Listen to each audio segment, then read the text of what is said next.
So, nung binato mo siya ng toothbrush dahil masakit na yung mga malulutong na salita niya, gumanti siya at Oo, yun po ang naging dahilan. Nagsabunutan po kami. Hindi ko po si masabunutan dahil wala po siyang buhok. Yung damit na lang po.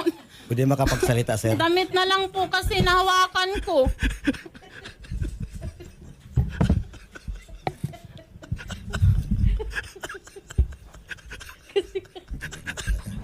sabi mo kasi ba, nagsambunutan kami. Paano sambunutan? Po, yung damit lang po nahawakan ko. Bali ako po yung nahawakan niyang paganyan, inuntog siminto. Ganun po nangyayari po nun. Kulat ka sa... Ama, Diyos ko po.